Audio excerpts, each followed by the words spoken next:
saja yang mengubah. Nah, beliau pun karena ada usulan yang datang dari sahabat-sahabat beliau adalah seorang nabi yang tidak menuruti nabi berarti sesat. Artinya seorang ini, maka saya bilang gini,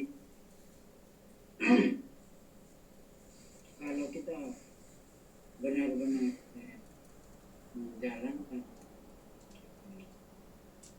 perintahnya Allah, berarti kita mentaati apa yang disuruh oleh Allah SWT lewat Nabi kita Muhammad SAW.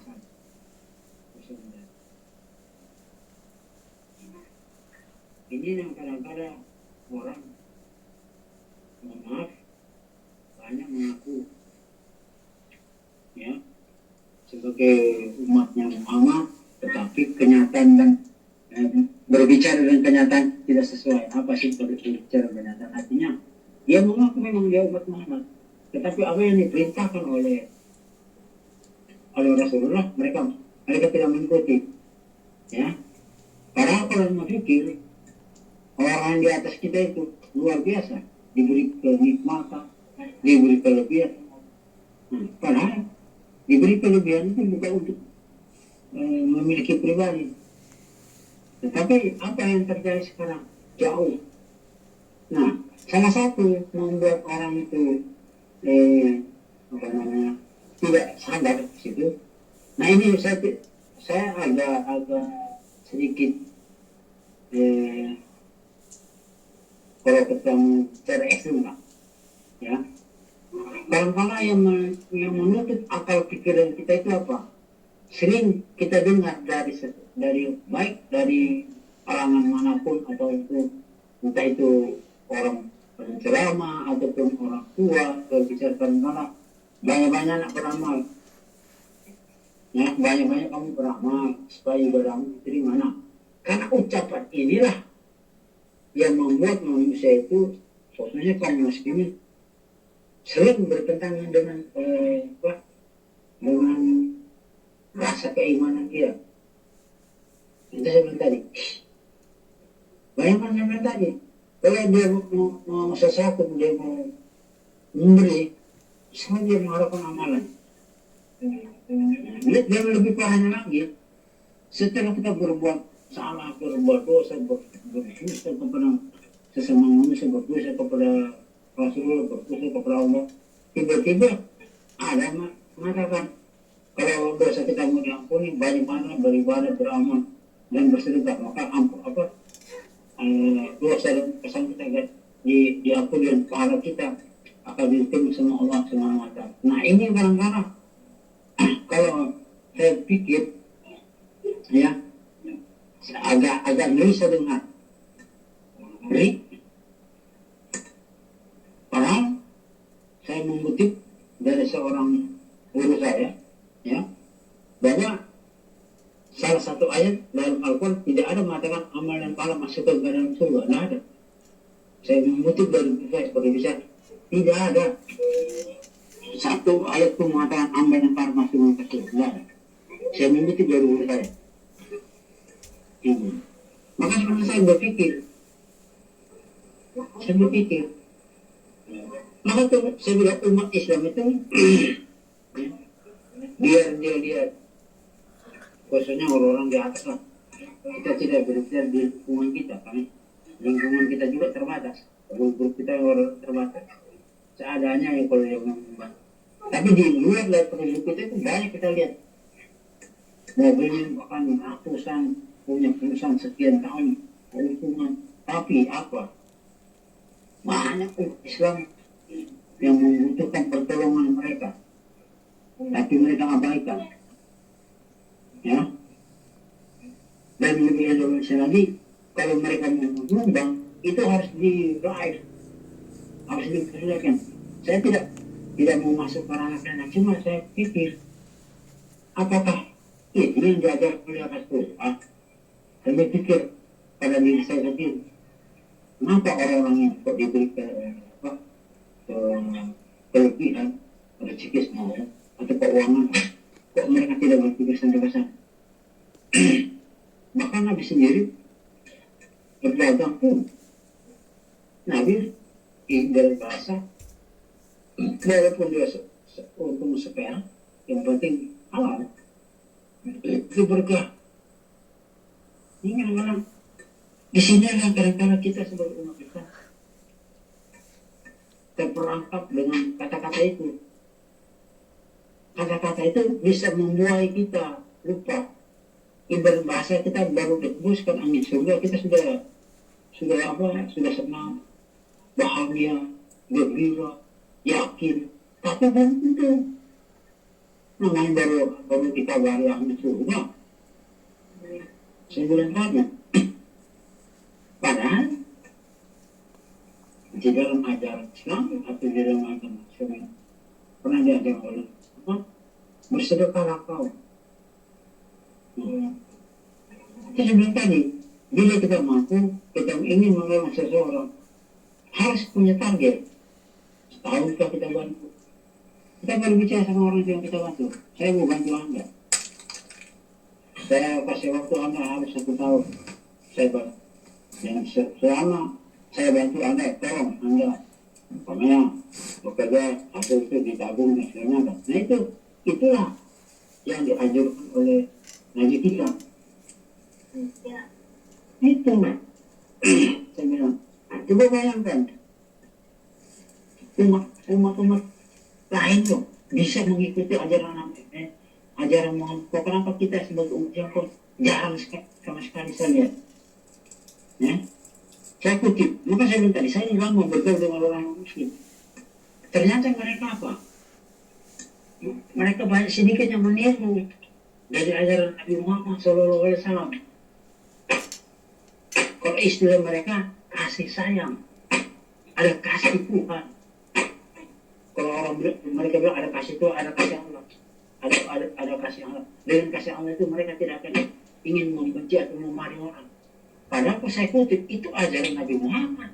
Mereka adopsi, mereka terapkan ke keyakinan mereka luar biasa. Kok kita mengaku umat Muhammad tapi sering ribut? Kenapa saya bicara begini? Supaya kita ke depan bisa berpikir lebih dewasa lah, lebih pintar. Kan Nabi Muhammad itu orang paham. Coba kita lihat sekarang ini. Umat Islam mengaku umat Muhammad tapi ribut. Apa yang mereka ributkan? Lupa dengan apa yang diajar oleh Nabi Muhammad SAW. Karena berani ngomong. Karena saya bergaul dengan mereka ngomong. Ternyata saya ibarat kalau saya selidiki, saya ikuti itu, ternyata mereka mengadopsi juga dari ajaran Nabi itu. Sayang. Kalau mereka bilang kita di sini Pakaman ada kasih, dan kasih itu kita bisa tidak akan benci dengan orang. Tetapi kalau kita mau lihat, ya, kalau kita mau ambil sejarah, Nabi kan tidak pernah marah sama sesama orang, sesama umat, sesama manusia. Bahkan beliau dilempari, diludahi dan segala macam, ya, difitnah, dihujat bahwa Nabi Muhammad berfikir dan segala macam. Tetap beliau apa? Menunjukkan inilah saya sebagai pemimpin, ini saya tunjukkan kepada mereka kalian. Nah, ini saya bilang, ternyata orang lain bisa meniru, orang lain bisa mengikuti, orang lain bisa menerapkan ajaran Nabi. Kok kita sebagai umat Muhammad kok nggak bisa ribut? Ini pun sering saya nonton di TV itu. Nggak usah jauh-jauh, masalah Idul Fitri yang ada sama ribut. Coba kita berkaca lagi, apakah ini yang diajarkan oleh Muhammad? Ya? Saya bilang tadi, karena saya merenungkan, ya, apa sih orang meributin? Umat Islam meributin apa? Ya, yang selalu dikedepankan apa? Emosi, amarah. Mereka lupa lagi dengan perkataan Nabi bahwa sesungguhnya orang yang hebat itu bisa mengalahkan nafsumu atau diri sendiri, nafsumu dalam diri sendiri. Itu yang paling hebat. Bukan kalian bisa membunuh orang ratusan, bahkan jutaan, itu yang dikatakan. Tetapi yang dikatakan bisa kamu memerangi hawa nafsu pada dalam diri sendiri. Itu yang dikatakan oleh Nabi. Tapi apa sekarang? Nah, baru aja saya nonton TV di Bandung terjadi ustadz mencabuli apa namanya itu muridnya santrinya. Nah itu kan kalau mau pikir secara otomatis orang lain tawa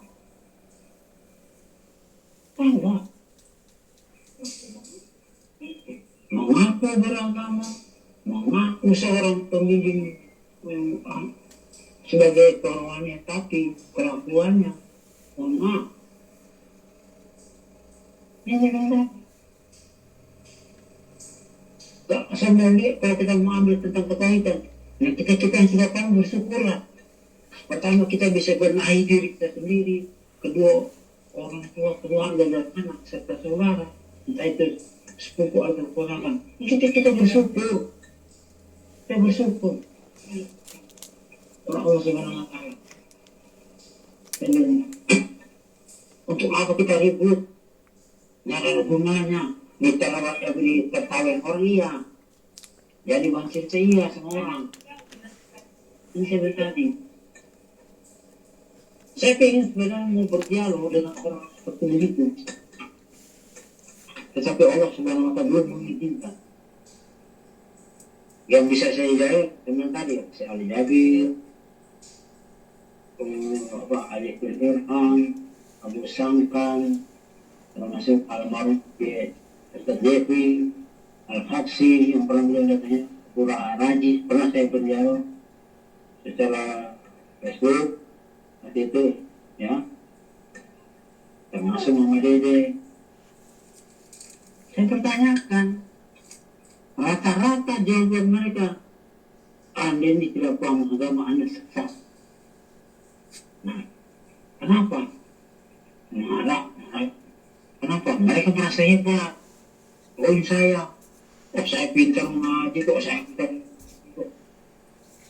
Bahkan saya dengar kalau mengaji kita salah satu huruf kita akan melakukan dosa. Kalau menurut saya lihat dia benar. Tapi lebih berdosa lagi kita memakai dayanya Allah, tetapi tidak bisa mengembalikan, tidak mau bersyukur. Itu lebih berdosa lagi kita. Kita ini hidup pakai dayanya Allah. Baca Al-Quran harus minta amalan, baca Al-Quran harus minta ambalan. Apa yang lebih berdosa?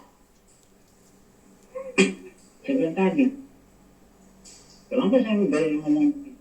Makanya bilang tadi malam, Karman tidak punya agama. Seluruh manusia di muka bumi tidak punya agama. Yang punya itu Allah. Manusia hanya dititipkan untuk menjalankan agama itu. Siapa berani mengaku dia punya agama? Ayo. Siapa berani dia mengaku dia punya ilmu?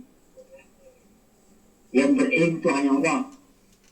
Jangan kita Nabi Muhammad yang tidak mengakui dia berilmu, dia hidup. Bukti apa? Nabi Muhammad wafat. Itu bukti. Berarti beliau tidak punya apa-apa. Tetapi dengan beliau mengajarkan ilmu sampai ke kita, itulah satu amalan, satu ibadah beliau yang tidak pernah putus. Ibarat air yang mengalir terus kepada umat-umat. Tapi sayang, umatnya cuma pintar aja ngomong, tapi menjalankan perintahnya Rasulullah jauh. Karena saya berjalan dengan orang-orang hebat itu, jujur saya pernah bilang, letak sholat di mana saya bilang. Lalu mereka mengatakan begini, letak sholat itu di mulut kita, itu letaknya sholat. Ya, letak sholat di mulut kita. Ada bahasa, ya, karena mulut badan binasa, karena bersakit palsu badan jadi hancur. Tuh, yang bilang tadi. Padahal syahadat itu menyinggung seluruh umat manusia, bukan cuma khusus orang Islam, tapi seluruh umat manusia. Bersaksilah engkau dengan benar, maka engkau tidak akan berdosa kepada Allah SWT. Sehebat apapun orang itu mengaji, dia mau 30 juz sudah hafal, tapi kalau dia bersaksi palsu, tetap Allah Ta'ala bilang engkau akan masuk neraka. Kalau dia bilang masalah kamu apa dan itu aku lebih hafal, Allah bilang sudah jelas ayatnya, inna lillahi wa inna ilaihi raji'un kok. Allah sudah minta inna lillahi wa inna ilaihi apa? Ilmu, hidup, suara, baca, melihat, mendengar, bergerak. Itu kan benar kalau harus kembali kan. Baru kita mau ngaku kita yang membaca, kita yang hebat, kita yang beragama, dari mana ceritanya? Lupa dengan ayat inna lillahi wa inna ilaihi raji'un. Kebanyakan umat Islam menganggap sepele itu. Dilarikan ke orang yang sudah wafat. Ya benar juga sih. Tapi kalau kita menghayati ini, inna lillahi wa inna ilaihi raji'un itu menyinggung bagi orang yang hidup dengan orang yang mati. Berbulan ke rahmatullah dengan tenang, dengan selamat. Ya, coba bayang saya berpulang ke rahmatullah kalau dengan tenang. Berpulang ke rahmatullah, pergi ke kuburan aja susah, nggak bisa jalan, mau pulang bagaimana? Ikutan sama yang masih hidup, barulah sampai ke kuburan. Sesungguhnya yang telah berpulang ke rahmatullah itu haknya Allah berpulang ke rahmatullah. Itu yang betul. Makanya bilang tadi, kalau orang sudah paham, melihat orang meninggal, inna lillahi wa inna ilaihi raji'un, kita tambah berpulang kau pulang dengan sesuai dengan ilmu yang kau tuntut di dunia ini. Itu benar. Berpulanglah kau sesuai dengan ilmu yang kau tuntut. Karena kalau orang lupa, dia mengambil inna lillahi berpulang dengan tenang. Kalau dia nafasnya susah, mau tenang bagaimana? Kalau tersiksa iya. Itu Pak Edi sudah mengalami, melihat bagaimana orang meninggal tersiksa itu. Emang menganggap kayak orang habis dikejar-kejar orang. Nah itu namanya tersiksa. Nah, inilah yang saya bilang tadi. Yang salah, kita lupa. Ya. Lupa kita dengan daya dan upayanya Allah. Mau. Dan sudah saya lihat sekarang, kalau saya tetap sendiri dengan anak-anak, namanya sifat dia. Mau diapain? Kalau ibu-ibu itu, maaf. Jadi saya lihat di media sosial itu, jilbab, bertitok, segala macam sudah lah. Tapi saya tidak mau merana ke situ. Karena saya pikir saya bilang itulah namanya kelakuan duniawi. Kelakuan duniawi. Itu sebenarnya. Ilmu ini sebenarnya saya apa ya? Secara pribadi saya bahasanya itu hanya secara pribadi saya mau menjawab. Tapi karena apa ya? Teman yang saya sebut kayak bernama Yoga Sunari itu, karena 3 tahun saya belum pernah mengalami kan, saya tidak pernah habis seperti begini. Sampai saya cuma begitu aja, karena saya beliau lahir secara langsung di Facebook, kaget juga saya. Tapi namanya sudah terlanjur, apa boleh buat? Pada hakikat ilmu politis kok, ilmu pribadi. Hati pribadi itu dari mulut ke mulut itu sebenarnya. Tetapi saya berpikir juga dengan rahmat Allah atas izin Allah, selama saya berdiskusi, berdialog dengan satu majelis, bahkan saya secara langsung live, alhamdulillah tidak ada apa orang berdebat atau menantang saya atau menantang kita untuk berdebat, tidak pernah seorang dulu. Ya, malah orang-orang yang tadinya merasa mereka itu luar biasa, ternyata baru sadar mereka tidak punya apa-apa setelah mendengarkan dari kita. Memang kalau masa penjelasan mereka luar biasa, saya setuju, saya meratapi kayak sebuah aja baru mengupas masa itu luar biasa. Tapi kalau kita bertanya, belum tentu dia bisa dalam arti secara itu. Bahkan ada saya pikirin, ada ceramah itu apabila orang tuh dia belajar bekerja hanya sampaikan kerja, apabila dia ke mulut hanya sampaikan mulut. Ini orangnya dia sadar kan enggak ngomong. Kalau dia bilang sampaikan dulu, oke. Tapi kalau dia bilang sampai kerja, oh hebat juga orangnya bilang. Dia ngerti jet itu apa.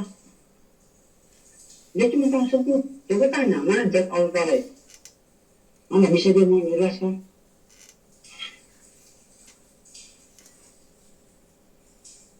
Bebas ya, kalau saya dialogkan sama orang-orang itu, mana jet all-color itu mana? Bermacam-macam mereka jawab. Tapi kalau setelah di TV, hebat bicara-bicara. Hebat.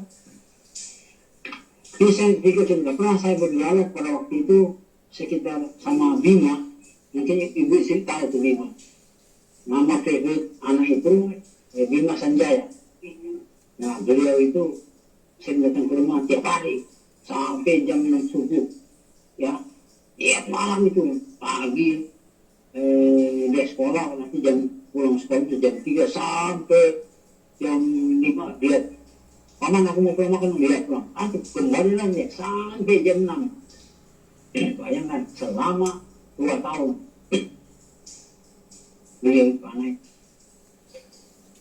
Lalu beliau punya Facebook, masuklah ke grup Nur Muhammad kawan kita. Terjadi dialog. Nah, dia diserang hati di pertanyaan. Saking dia sanggup itu termasuk akan juga saksinya. Nah, dia pertama dia berbulan puasa, tapi namanya asal tidak sanggup dia menjelaskan.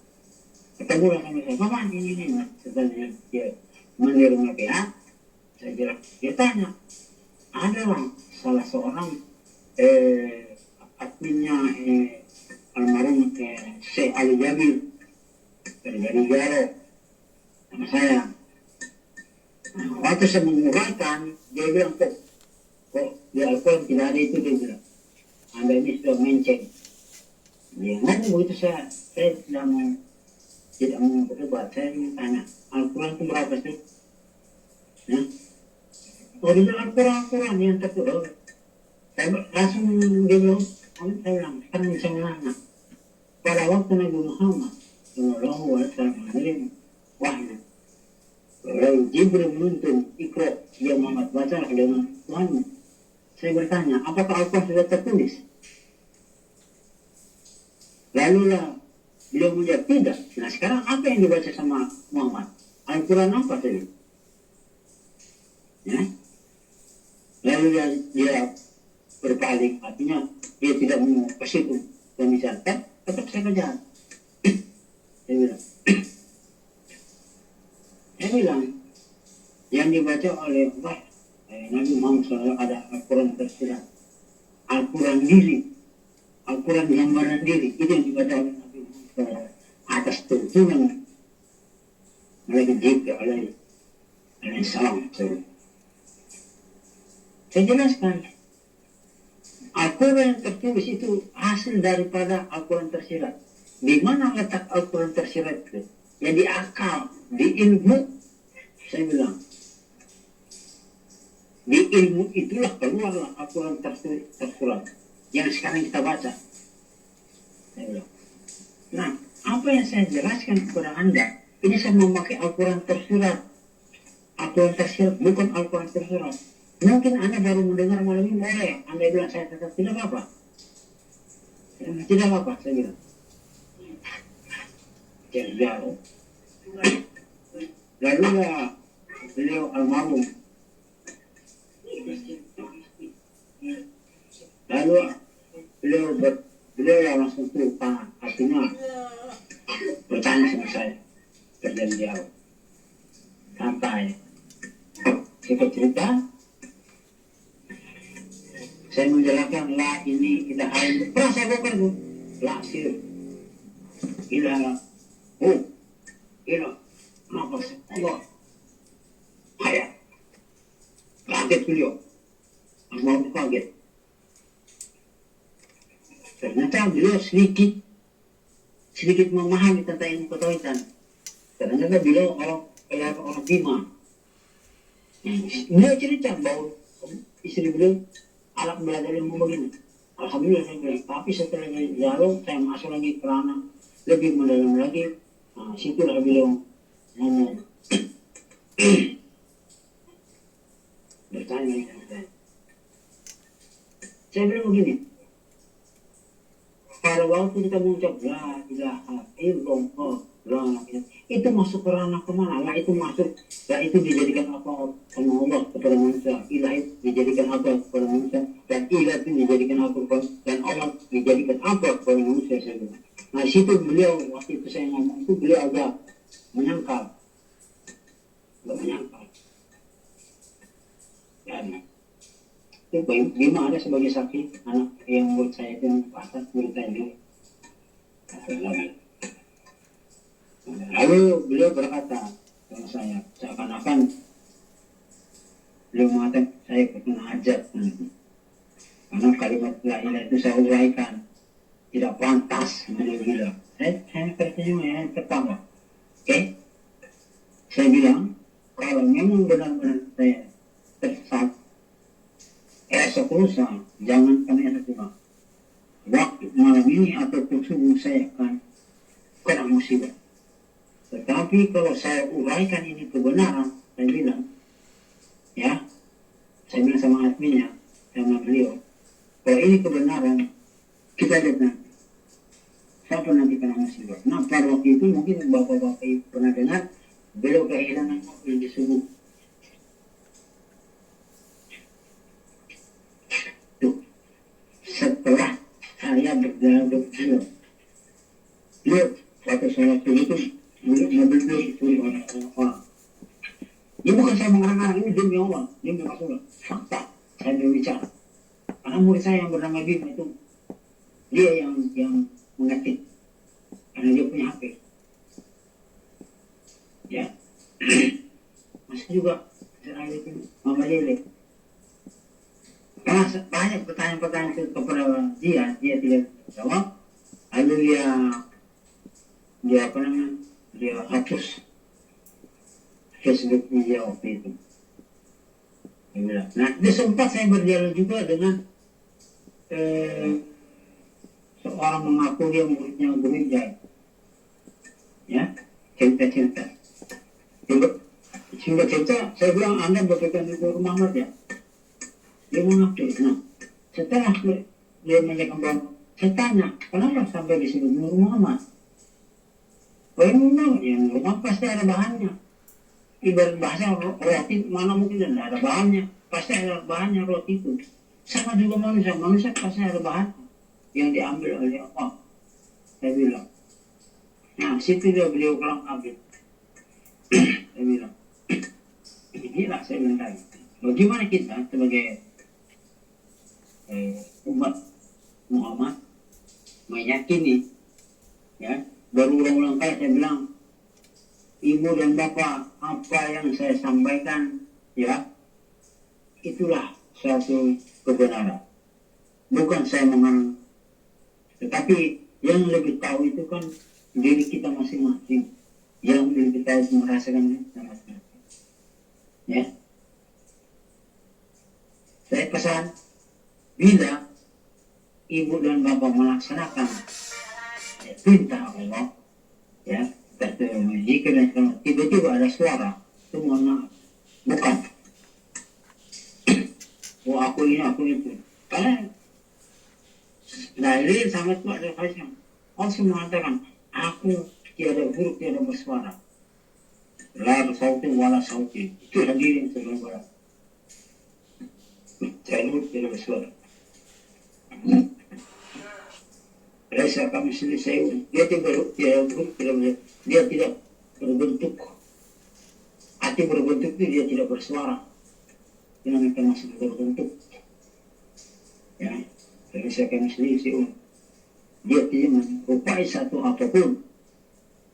Itulah yang dikatakan diri yang sebenarnya diri.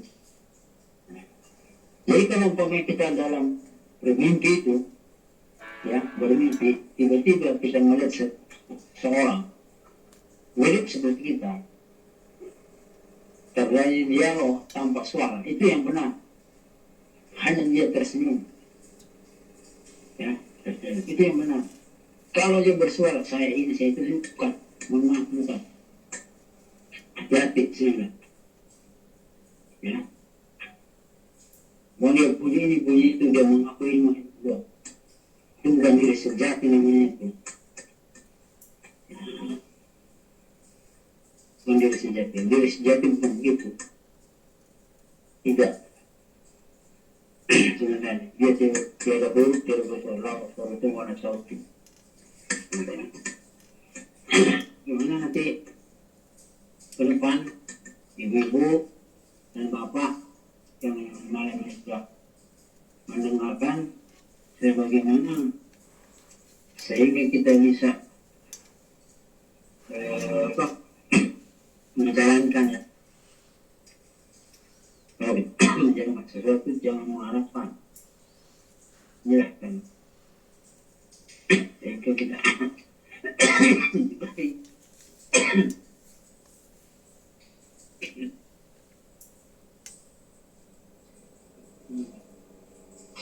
ini kisah cerita. Mukjizat Rasulullah SAW adalah Allah SWT telah menganugerahkan beberapa mukjizat kepada Rasulullah SAW untuk melengkapi dakwahnya atau risalahnya atau syiarnya. Pada manusia di antaranya mukjizat tersebut adalah pertama yaitu ketika datang seorang kafir yang membawa sekepal batu kecil di genggaman atau di dasarnya. Ia berkata, hai Muhammad, jika engkau dapat memberitahu kepadaku apa yang ada di dalam genggaman tanganku, maka aku akan masuk Islam. Rasulullah SAW menjawab, benda yang ada di dalam genggaman itu ialah akan mengatakan pada artinya Rasulullah tanpa dia berbicara dan benda itu akan bersuara sendiri.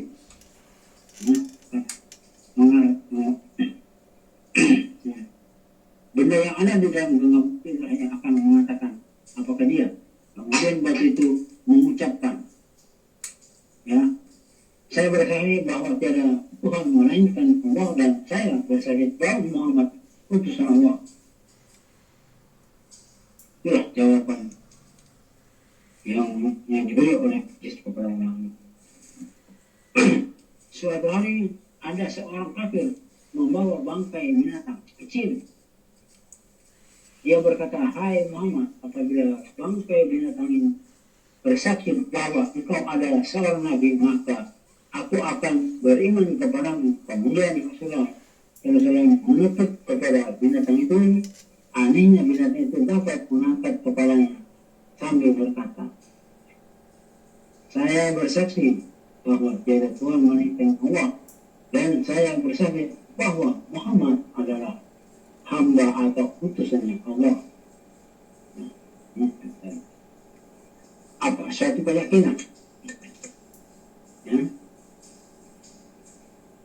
Kemudian binatang itu berkata, yang beriman kepadamu akan masuk surga dan mereka yang tak beriman kepadamu akan masuk neraka. Ini sebenarnya mengaku beriman kepada Muhammad tapi tidak sesuai dengan ucapan. Kalau beriman itu ikuti perintah Rasulullah, jangan ribut, saling sayang menyayangi sesama kaum muslimin, jangan saling menghujat, ya. Itu bagaimana saling menghujat. Ya. Ketika Rasulullah SAW pergi ke sebuah kebun, di atas sana ada seekor unta yang sedang mengamuk. Rasulullah SAW mendekati, namun orang-orang berkata, wahai Rasulullah, janganlah engkau dekati unta tersebut, dia akan menggigitmu. Akan tetapi Rasulullah SAW malah memanggil unta tersebut. Anehnya unta itu taat dan mendekati Rasulullah SAW. Beliau mengikatnya dengan tali, dengan menyerahkannya kepada pemilik. Nabi SAW bersabda, mulai sekarang unta ini tidak akan mengamuknya dan ada ayatnya. Ya. Keempat, pada suatu hari Rasulullah SAW pergi keluar untuk membuang hajat. Namun sayang tidak dijumpai tempat untuk berlindung. Rasulullah SAW menyuruh seorang sahabatnya pergi di sekitarnya dan meminta agar semak-semak belukar datang merapat dan buat hijab untuk Nabi Muhammad SAW. Setelah mendengar permintaan sahabat, maka dua tempat yang penuh dengan semak belukar bergerak dan membuat hijab di suatu tempat sehingga Nabi dapat menunaikan hajat dan dengan aman. Ketika Islam mulai berkembang, Abi Rasulullah SAW bisa menyampaikan khutbah dengan berdasarkan pada sebatang pohon kurma.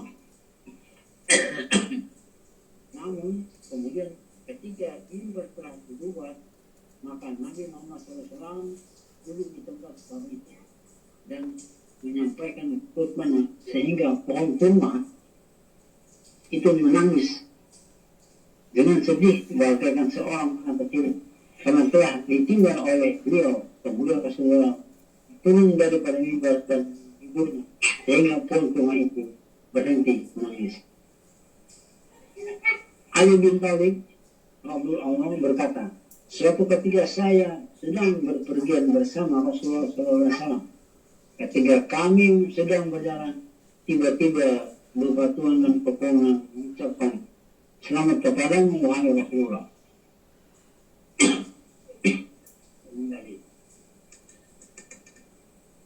Pada suatu hari Rasulullah SAW sedang melakukan perjalanan ketika beliau melewati sebuah kampung penduduk. Nah, kampung itu mengatakan bahwa seorang jin telah memangku seorang gadis sehingga gadis itu hilang ingatan. Kemudian Rasulullah SAW memanggil gadis tersebut dan berkata kepada jin yang ada di dalam dirinya, lihatlah sesungguhnya aku adalah seorang nabi Allah. Oleh karena itu aku perintahkan agar kamu meninggalkan dari situ. Keluarlah. Maka setelah mendengar perkataan Rasulullah SAW, maka jin itu pun pergi. Kemudian dari itu pun jadi garis yang baik dan memakai kuda atau jubah.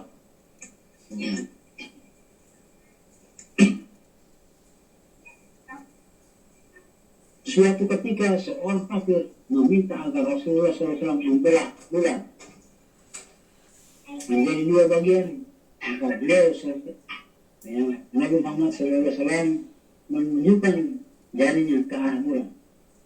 Dengan izin Allah, bulan itu terbelah menjadi dua bagian dan masuk ke dalam pakaian Nabi Muhammad SAW dan keluar lagi mengalir dengan baju beliau SAW.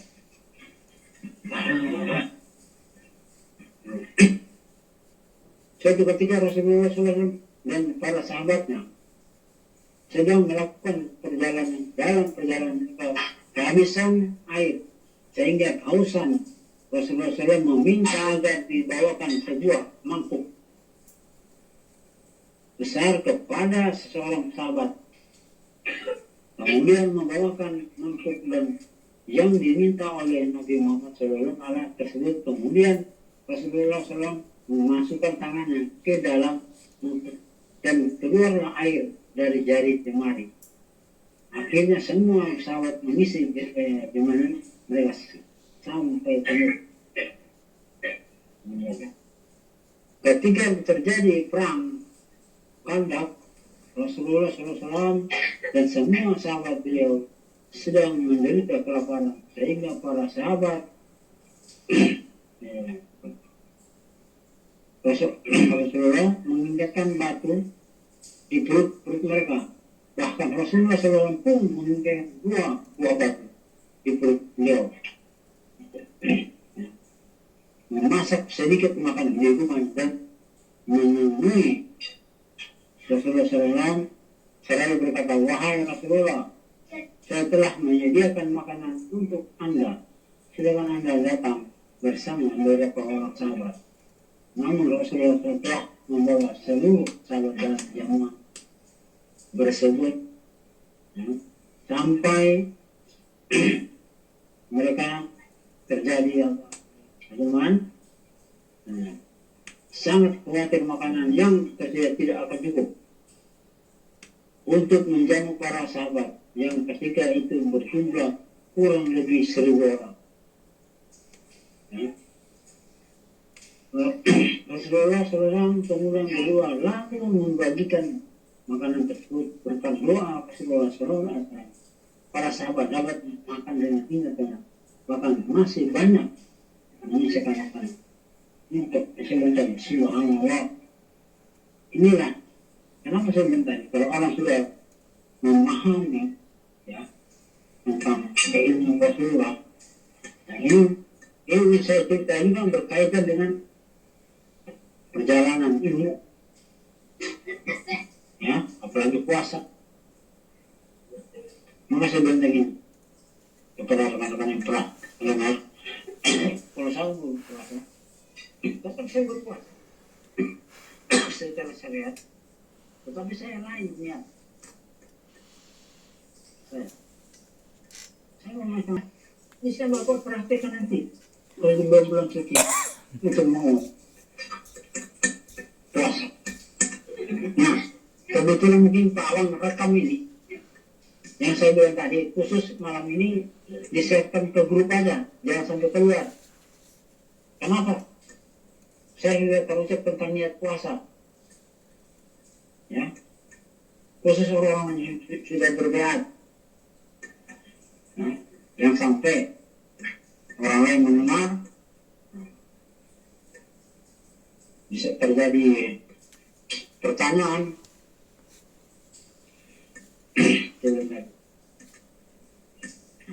Kepada rekan-rekan ibu dan bapak, sekarang bisa ada setengah jam.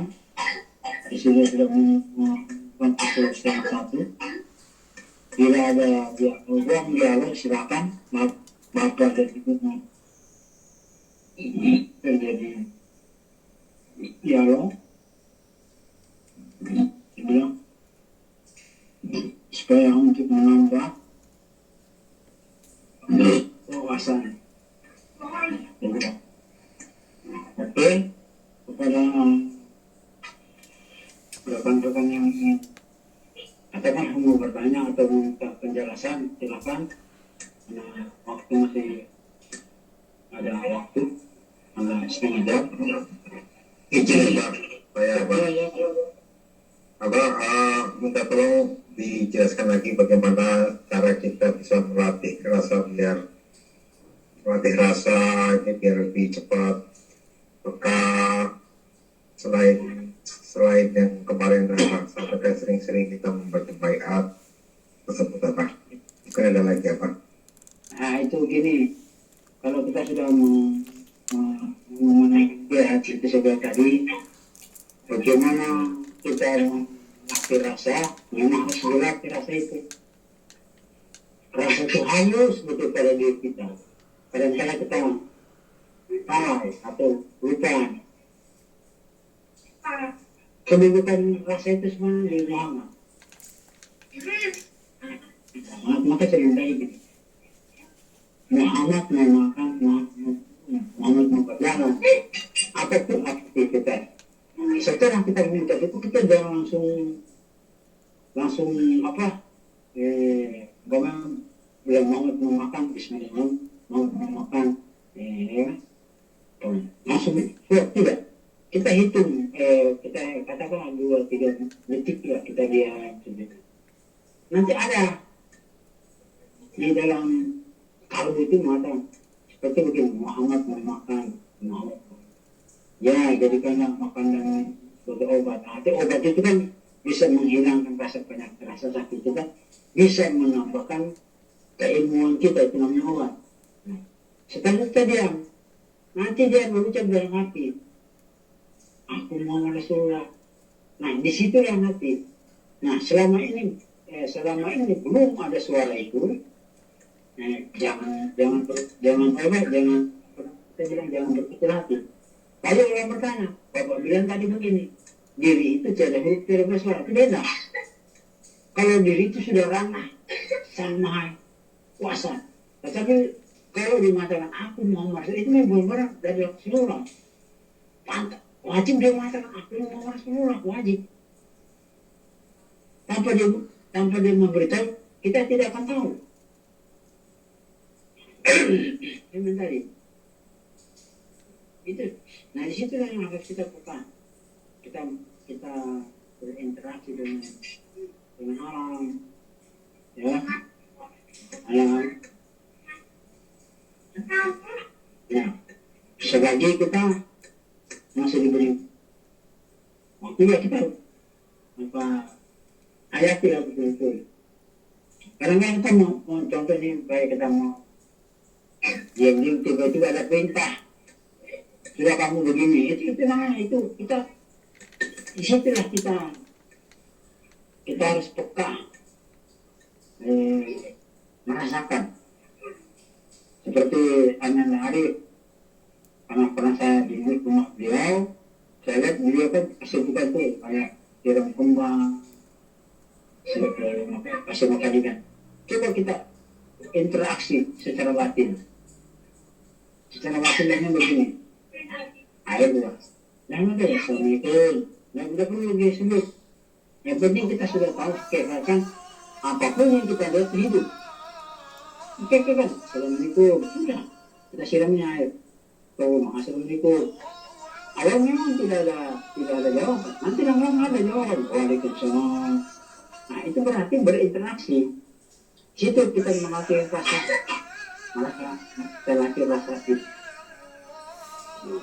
Berarti kalau Assalamualaikum, berarti kan hidup itu yang membalas. Waalaikumsalam warahmatullahi wabarakatuh. Nanti akan terjadi rasa itu. Akan terjadi rasa itu kepada diri kita. Kemudian ini contoh. Saya mengalami juga, kemudian saya yang kurang malam ini. Itu dikasih kabar. Anakmu tidak pulang.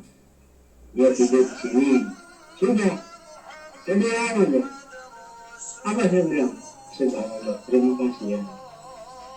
Nah, saya tanya, sesuai apa yang saya dapat, jawab saya, sesuai. Nah, ini tidak mengasih peka. Rasa. Memang rasa itu sangat halus sebetulnya. Kalau kita sudah peka sudah jadi, kita akan sulit. Itu ada Ya baik ya Pak, terima kasih. Ya, tadi saya selama ini kalau menyirami kembang maupun kasih makan ikan itu saya hanya berterima kasih sih. Terima kasih telah memberikan keindahan, telah bersihkan udara. Terima kasih intinya begitu sih Pak. Satu Tuhan lupa memberikan salam. Ini hakikatnya kayak contoh dulu. Itu kan kalau secara syariat memang dulu benda mati, tapi belum lupa. Itu hakikatkan hidup itu. Kalau percaya cuma berhenti dia lama-lama dia akan berubah. Itu namanya hidup. Apapun sekeliling kita itu namanya hidup. Entah itu dinding kah. Tapi kita paham, tidak arti paham begini, jangan sampai si ini jangan. Hakikat semua yang ada di muka bumi hidup. Nah itu maksud saya. Setelah kita bilang assalamualaikum, sudah. Dia lebih tahu kok. Dia lebih tahu. Maka saya bilang tadi, mungkin anda pernah lihat kan waktu sebelum masuk saya berdiam di terjena kan? Iya. Nah, itu saya bersalam. Assalamualaikum. Ada jawaban, waalaikumsalam. Sudah berusaha itu. Itu saya sebelum mobil saya begitu juga. Assalamualaikum. Jawaban, waalaikumsalam. Jadi kemanapun kita ini alam ini ibarat bahasa itu dia memperhatikan kita. Kalau alam begini, subhanallah ini ada hamba Allah yang betul-betul memahami. Nah, itu bilang kita bawa mobil ini, tiba-tiba di sana ada musibah besar. Entah bagaimana nanti mobil kita bisa macet. Nah, begitu mobil macet, jangan ada perakan mobil macet. Udah nungkan. Kenapa mobil ini bisa macet ya? Ya sudah. Yakin, salam lagi, assalamualaikum. Nanti ada jawaban. Ini mobil ininya. Ini pernah terjadi kepada murid saya yang bernama Robin. Beliau dari Balikpapan mau ke Kalteng, di tengah hutan. Tiba-tiba mobilnya mogok, ya, mogok kurang lebih 1 hari, 1 malam. Nah, kebetulan di tengah hutan tidak ada sinyal, nah, ya kan, tidak ada sinyal. Dia berusaha akan cari perkampungan. Kenapa datang perkampungan? Dia bisa bertemu dengan saya bilang, Din, masa kamu lupa? Saya bilang, apa paman? Aduh, aku bilang, mas, lupa. Kalau kamu pandang mobil itu mati, ya mati, aku bilang. Coba kamu pandang mobil itu hidup. Jangan paman, sudah nah, kamu sudah tahu kan? Assalamualaikum. Dan kamu pukul, kamu ulus-ulus lah kepala mobil itu. Tolong kamu kasih tahu di mana letak rusaknya. Alhamdulillah begitu dia praktekkan. Terbukti memang. Terbukti. Maka begitu dia sampai di kampung, langsung dia mau membuktikan sama saya. Paman, ternyata apa yang paman sampaikan terbukti lah. Terbukti. Nah itu waktu dia juga mau ada masalah, saya sudah ngomong, Bin, kamu jangan berjalan. Kenapa mama? Sudah coba sejarahnya aku buru-buru paman. Nah begitu dia sampai di Tenggarong, bukan dia sih, dia ditabrak. Motor yang nabrak dia, tetapi dia disalahkan.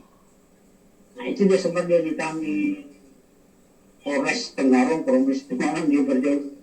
Ada Joko juga, saya ketawa. Masa kamu lupa dia itu bilang. Apa paman? Nah ini datang saya bilang. Bismillahirrahmanirrahim. Apa? Tuhan mau keluar. Dia bilang keluar. Ada polisi penjaga itu. Nggak lihat dia. Langsungnya ke balik papan. Maka saya kalau ingat beliau itu ketawa sendiri saya. Ini Tuhan mau jawab. Ada dalam ini secara ilmu sih. Kalau dalam Al-Quran kan Al-Fatihah, ya karena berdua, ya karena setaim. Ya karena berdua, ya karena setaim. Saya berartikan aku yang melihat kami buta, itu bahasa Banjar. Saya melihat kamu buta, itu bahasa Banjarnya. Jadi kalau ini Tuhan mau keluar. Sudah. Bismillah, keluar dia. Jadi dia bilang, penjaga itu, polisi pos, lihat aja dia. Nggak bersuara. Sampai dia naik ojek sampai ke Balikpapan. Ini lah. Pak karena bilang, saya bilang, coba kita lihat, semuanya hidup. Mau kita masalah, assalamualaikum. Nanti lama-lama ada suara, waalaikumsalam warahmatullahi wabarakatuh. Di sana bak di pendapat. Itulah. Ini bisa rekan-rekan memahami. Ya mungkin yang lain bisa berdialog supaya bisa ini. Padahal Ananda ini semua sudah dapat, sudah tahu kurasa. Kurang yakin. Padahal sudah ada yang tunggu. Saya tahu. Cuma apa ini, nah itu kan apa ini ya kan. Nah itu dia membuat ya bukan jauh ya, karena gerak itu tanpa kita minta dia bergerak sendiri. Macam contoh kan tidak kamu kasih makanan ikan, kamu siram kembang itu kan masalah terlintas, ingat tubuhnya. Nah di situ harus kita berdialog. Assalamualaikum, sudah assalamualaikum aja, jangan ada aja assalamualaikum. Kalau sudah habis siram, kalau kita ucap terima kasih, itu sudah assalamualaikum. Masih walaupun belum ada balasan, ucap nanti sudah kita serap terima kasih. Karena apa? Itu makhluk juga, air itu makhluk, ikan itu juga makhluk, pohon itu dia makhluk Tuhan. Baik, Pak. Terima kasih. Ya.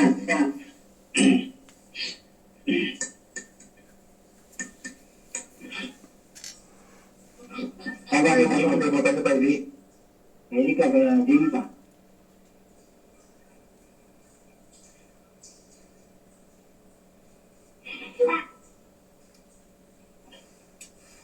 Jadi, Sri mau tanya,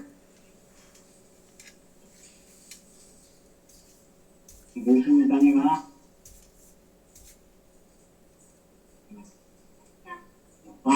Pak Nani, nggak muncul Pak Nani. Biasa dia bikin ribut, bikin ketawa. lagi ada acara keluar tadi kalau nggak salah. Nggak bisa ikut. Kami gini, baik, sebagaimana kita harus peka tentang rasa yang tadi apa narasumber itu bagus, ya, supaya kita tidak terlepas dari rasa itu. Pokoknya gini, hakikatkanlah semuanya hidup, ya.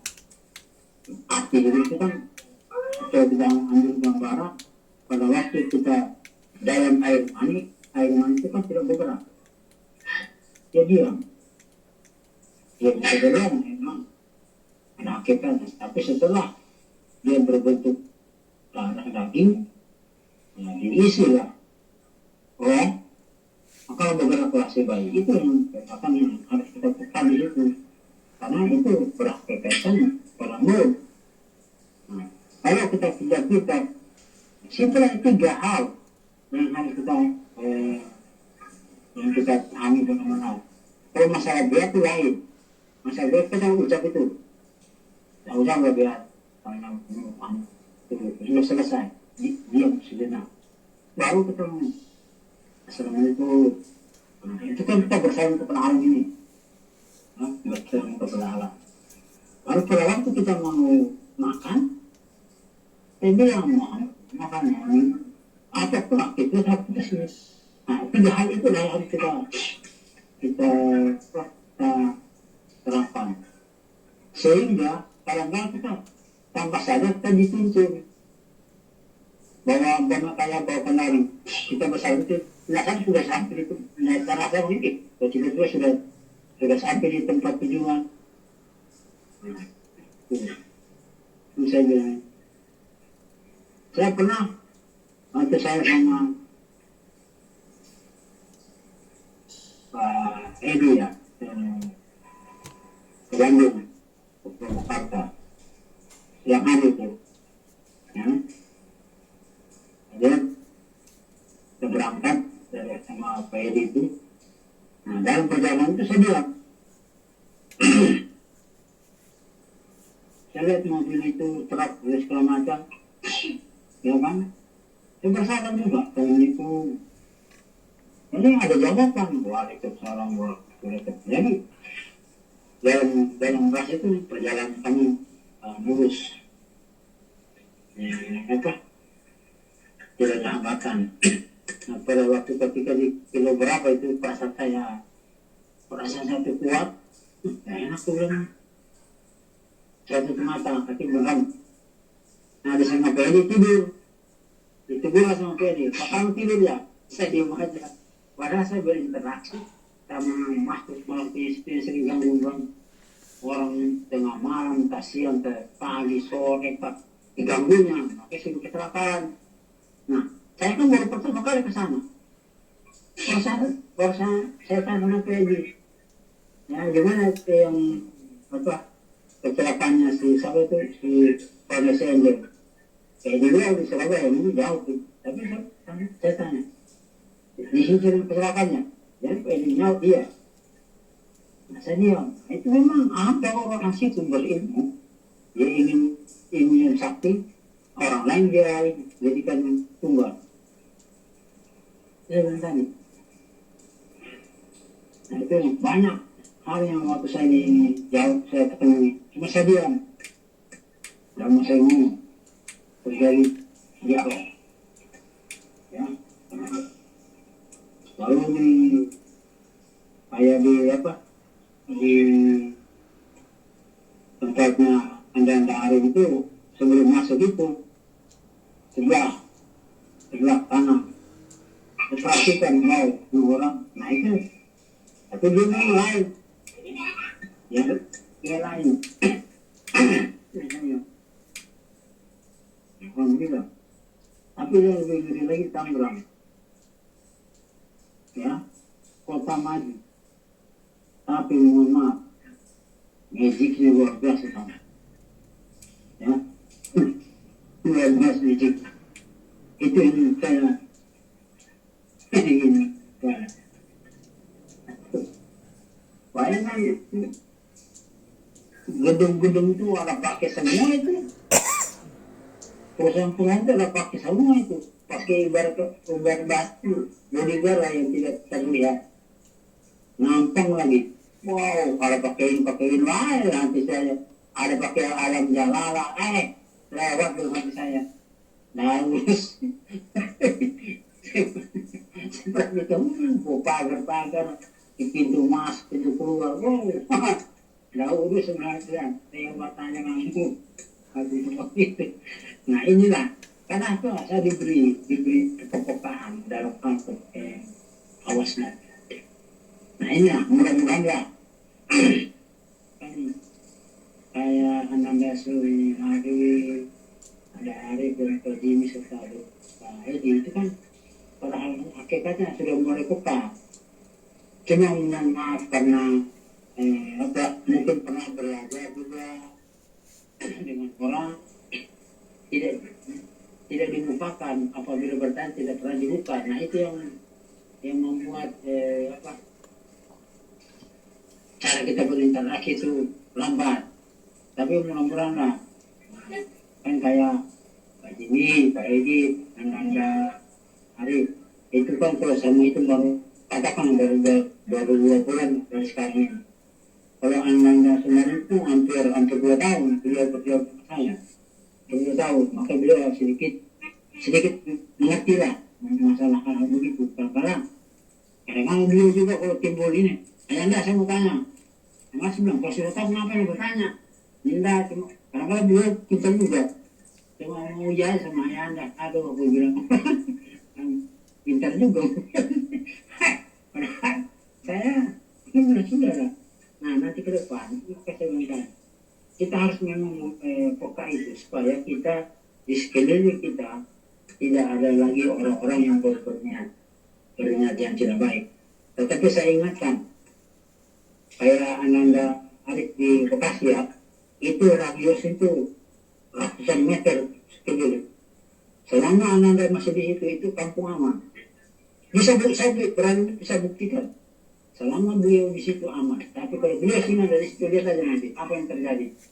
Ya, karena di situ saya bilang tadi, nah begini. Pokoknya ada orang belajar Marifatullah seperti kita ini, dimanapun dia berada, aman daerah itu. Ya, radiusnya kurang lebih 3-400 meter. Itu radius ini. Aman dari hal-hal yang berbau negatif. Karena sudah janjinya Allah kok. Allah bilang di sekitar kasih itu mana mau ketumpang bala. Itu maksudnya. Setiap orang belajar tauhid seperti kami-kami itu kasihnya Allah. Karena sudah tahu siapa diri kita. Muhammad. Maukah Allah kalau mau balap di daerah situ? Sedangkan situ ada kekasihnya. Nah, tapi orang di sekeliling kita tidak sadar, tidak tahu. Nanti setelah kita ada baru, selama beliau di sini, nah, ini contoh nih, yang dari Bapak. Saya kan lama tinggal di RT 56. Ya, mungkin kalau masih di TV masih di TV kebakaran itu, kurang lebih 2 tahun yang lalu. Saya kan masih tinggal di situ, keluar saya. Begitu saya keluar, kan itu ada 6 bulan, kebakaran besar. Setelah saya nyadar, waktu saya dicerita begini, orang dengar, kamu itu begini, begitu saya keluar, terjadi memang. Nah, akhirnya mereka maksa. Nah, kayak di sini, di lingkungan saya ini, kalau saya nggak bisa, mohon maaf, di gotong royong ini, Ananda sudah digores merah sama polisi. Artinya, narkobanya, judinya, malingnya. Tapi saya yakin, setelah saya masuk, alhamdulillah, nah ada lah. Bahkan yang pengedar itu berapa kali dia berinteraksi dengan saya, dia kaget. Jadi pertama itu anak-anak Pak Wawan, tanya aja sama Pak Wawan itu siapa, saya tanya. Nah lalu beliau telepon langsung kaget beliau. Oh Pak Arman itu, wow itu untuk saya itu lebih kaget beliau. Nah alhamdulillah Pak, sadar anak itu sekarang apa jualan sate. Saya kan berjalan dengan orang itu, saya berdoa dengan hati, ya Allah. Dia melakukan ini karena terpaksa.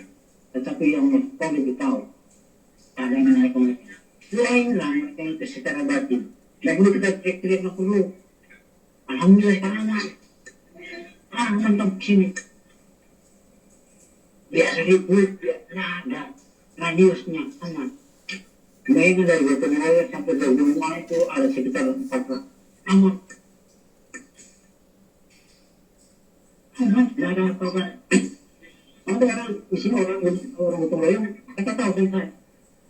Tahu. Nah inilah saya bilang inilah debut kelebihan sama apa. Yang pernah saya waktu itu di rumah tuanya Sri Eyang, di bawah karena kebakaran, aku sudah panik. Saya ketawa aja. Itu waktu itu ibu sudah ada, ketawa saya. Ngapain panik? Saya paling apinya itu aja. Dalam padang itu kita ada padang. Inilah satu kelebihan kita juga. Masalah kita sakit itu wajar karena kita apa? Kita usus sudah tua. Itu wajar. Artinya fisik kita yang tidak menopang dengan keadaan tubuh kita. Maka saya bilang tadi. Nah, tapi dengan kita meyakini segala sesuatu itu, insya Allah kita akan terhindar dari sesuatu juga yang berhak bersikap buruk. Itu saya bilang yang mana, apalagi nanti ini, nanti kepada rekan-rekan mungkin saya besok saya jadi kabar, besok kalau saya dapat undangan mungkin agak pulang malam dari saya ke Batakkan kurang lebih sampai 20 menit lah.